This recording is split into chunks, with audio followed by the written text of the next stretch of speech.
Well, the president went to Pittsburgh today without an invitation and with no one waiting to welcome him when he arrived at the airport. Usually when Air Force One lands anywhere in this country, the local mayor, no matter what the mayor's party is there to greet the president. The governor is usually there. The United States senators, local members of Congress often fly on Air Force One with the president.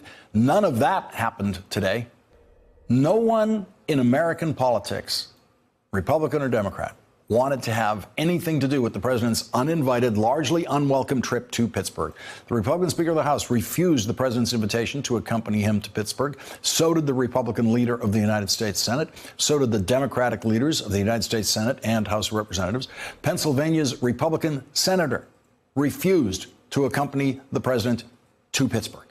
And Pennsylvania's Democratic senator refused to join the president in Pittsburgh and was not invited to join the president in Pittsburgh by the White House.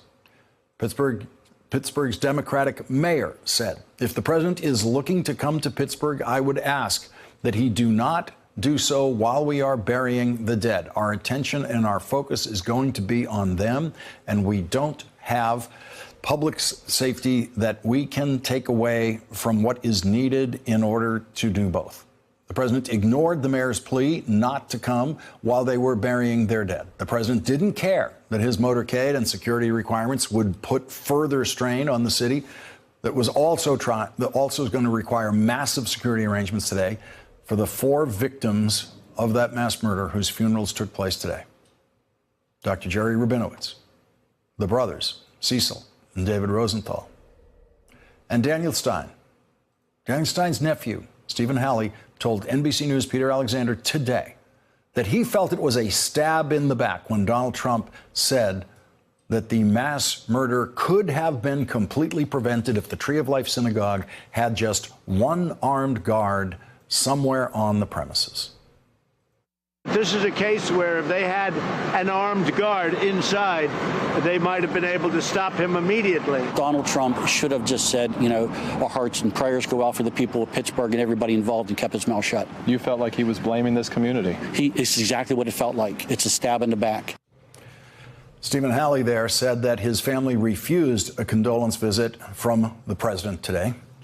Air Force One was on the ground for over 3 hours in Pittsburgh today, but the president spent only 13 minutes in the Tree of Life Synagogue, where they were welcomed by Rabbi Jeffrey Myers, who did not invite the president to come to Pittsburgh, but had always publicly said that he would welcome the president to visit the synagogue if the president did decide to come to Pittsburgh. Thousands of people filled the streets of the Squirrel Hill neighborhood, making maneuvers challenging for the presidential motorcade. Ariel Cohen, one of the organizers of the protest, told BuzzFeed's Julia Reinstein, he's fostered an administration of white supremacy, and he is not welcome here in our time of mourning. The protest was filled with families of all ages grieving and joining together to say that the president of the United States is part of the problem that they are now dealing with in what always was their peaceful neighborhood of Squirrel Hill. The president intensified the local resistance to his visit this morning when he made an inane public announcement in an interview saying falsely that he could end birthright citizenship in the United States by executive order. That is a lie. The right of every baby born in the United States to be a citizen of the United States is guaranteed in the Constitution. It would take a constitutional amendment to change that. The Republican Speaker of the House instantly said the president's statement was false. Paul Ryan said emphatically, quote, you obviously cannot do that. You cannot end birthright citizenship with an executive order. The president obviously made the statement as a campaign statement. That was campaigning today. The president knows it's impossible to do this by executive order, but he wants to energize his most hardcore anti-immigrant supporters, some of whom might not think that Donald Trump has been anti-immigrant enough in his first 2 years as president, since Donald Trump has not built 1 foot of the wall that he promised them he would build. The mass murderer who went into the Tree of Life Synagogue on Saturday believed Donald Trump was not doing enough to stop immigration. And that's why he wanted to kill Jews. because he believed that the Jews at the Tree of Life Synagogue were supporting the arrival of immigrants who he believed were coming here to kill us. And that is what Donald Trump told that mass murderer was happening. Donald Trump told him and all of us that murderers are coming across the southern border. Rapists, gang members, animals, he calls them. Murdering gang members and Middle Eastern terrorists are coming to get us across the southern border. Donald Trump has been pouring that message into the brain of that mass murderer for years now. And on Saturday, the mass murderer's final social media post before he headed for the Tree of Life Synagogue with his assault rifle and 3 handguns said this about the Hebrew Immigrant Aid Society. Highest likes to bring invaders in that kill our people. I can't sit by and watch my people get slaughtered. Screw your optics. I'm going in. And so he went in with his assault rifle. And so Pittsburgh's Jewish community buried 4 today. They will bury 7 more. And today in Pittsburgh, the leader of HIAS said that the president's lie this morning about ending birthright citizenship by executive order was exactly the kind of thing that the mass murderer must have been very, very happy to hear today. Back here in Pittsburgh, the head of the Jewish agency that protects refugees says the president's announcement is offensive and ignores that the gunman's hatred went beyond anti-Semitism. This murderer was trying to check more than one box. He checked the Jew hate box, but he also checked the refugee hate box and the immigrant hate box. Joining us now from Pittsburgh is Tammy Hepps, one of the people who protested the president's visit today. Tammy Hepps, thank you very much for joining us today, and I'm very, very sorry for you and your community have suffered this weekend and are going through this week. You were one of the people who signed an open letter to President Trump saying, President Trump, you are not welcome in Pittsburgh until you fully denounce white nationalism. What was your reaction today when the president decided to overrule the mayor's idea that he not come until after the dead had been buried and just decided to come today? Well, I think we had known for some time that it was quite likely he was going to ignore all of that and come to our city. I think what came to a real shock was, as you said, his announcement about ending birthright citizenship. It felt like a direct confrontation with what we had said in the letter, the kinds of words and deeds that we were looking for from President Trump to show that he was really committed to healing our nation and backtracking from the kind of hateful rhetoric that led to this murder in the first place. So we started the day feeling like we had no idea what the visit would bring, but it was clear that what we tried to say as a community was what we were looking for him from leadership was something that he wasn't willing to offer. How would you characterize the protests today from being in the middle of it? It felt to me very prayerful, very somber, very unified. We began with speeches, but much of it was like a funeral cortege. We walked through the streets of our neighborhood, past houses, past as close as we could get to the Tree of Life Synagogue, past our police precinct. We sang Jewish songs of strength and healing.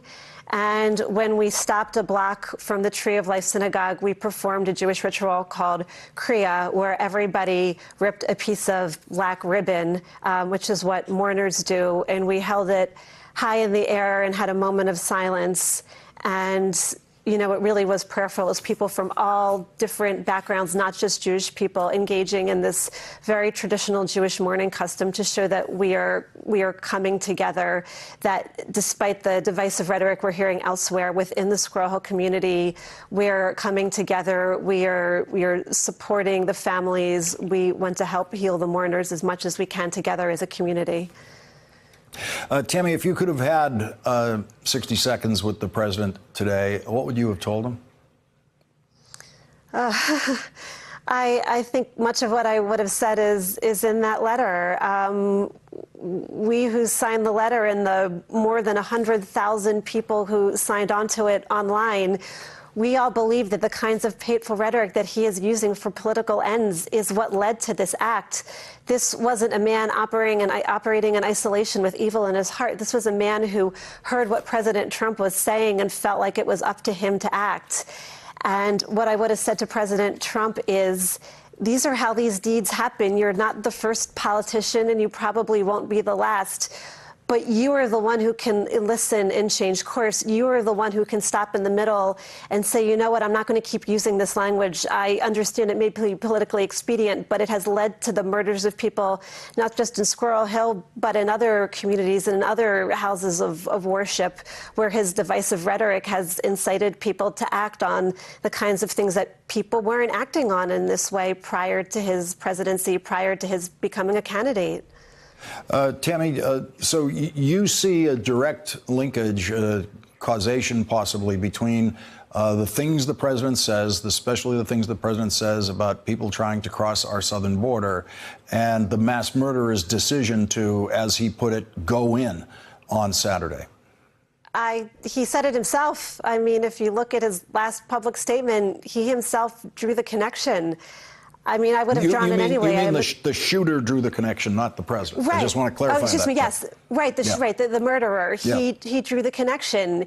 He, reflecting all the lies that he had heard in the previous week about migrant families in Central America, he was the one who said that he felt like, hearing all of that he had to do something about it.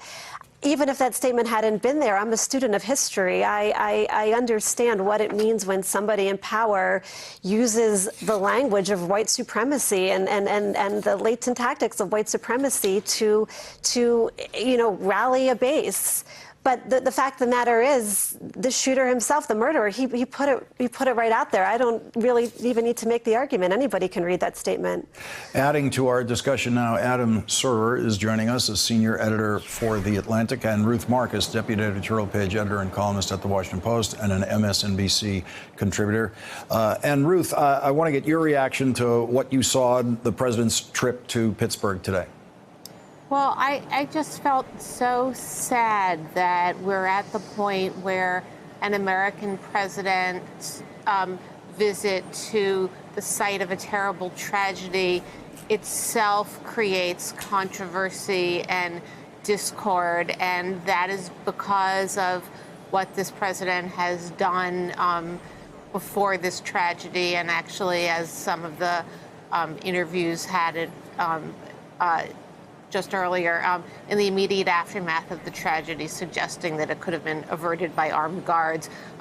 We're used to seeing presidents as consolers in chief, and the fact that even something that a community would welcome with a normal president, regular president, all the presidents we've had in history, itself became divisive, just tells you about where we are with this president. And then furthermore, on the day of this trip and the day of these first set of just, horrific, so sad funerals, to open it up, I began my day seeing the news about the president's plan on this executive order, which of course will never pass muster, but the president's plan on this executive order on birthright citizenship, which is, of course, it's antithetical to the Jewish religion and the imperative, which is a Jewish value and an American value, to love the stranger among us and to include the stranger among us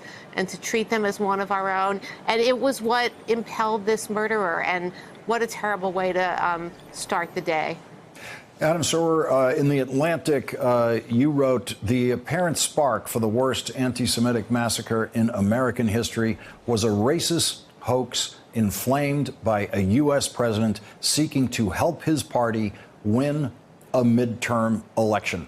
And Adam, you were one of the first writers, if not the first, to put this clearly in this linkage between what we saw in the murderer's social media posting, where he said, I'm going in because of what he believes is happening at the southern border, which is what the president tells him is happening at the southern border. Well, I wouldn't say that I was the first one to put it together. I would say that the killer put it together. The killer put it right out there. He did everything but draw a map.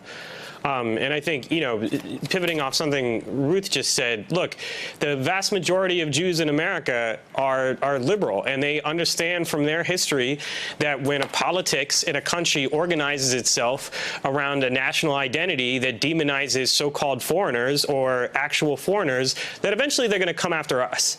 And so that's why you see people resisting in this way, why you see Jews protesting an American president who's coming to visit, because they know that ultimately that kind of politics is going to affect us, even if it doesn't necessarily right now, because the president is not, doesn't personally display a lot of hostility towards Jews. He's got Jewish grandchildren.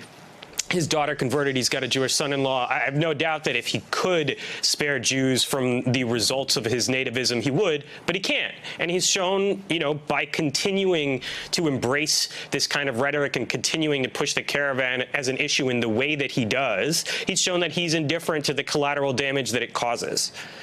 Tammy, I'm sure there are some mixed feelings in the community in Pittsburgh. Can you give us some sense of what your feeling is about the opposition to the president coming today within the Jewish community and the support of the president coming today? Look, for what we did today, obviously, we gathered together thousands of people from our community who felt like President Trump was not welcome on that day in particular, and not welcome until he understood our demands about what it would take to heal this country. We understand that there are people for whom it was healing to see the president, and we tried our best in the remarks that we made today to be respectful of that. We're a diverse community of people, and we tried to craft something that would be healing even for people who might not have agreed with the message. That's why we focused on our pain and on our mourning and trying to find our collective strength to bring it back together. And my hope is that we empowered the people who wanted to see this event happen, and for the people who did not, we did not, distract or detract from their own healing and grieving processes.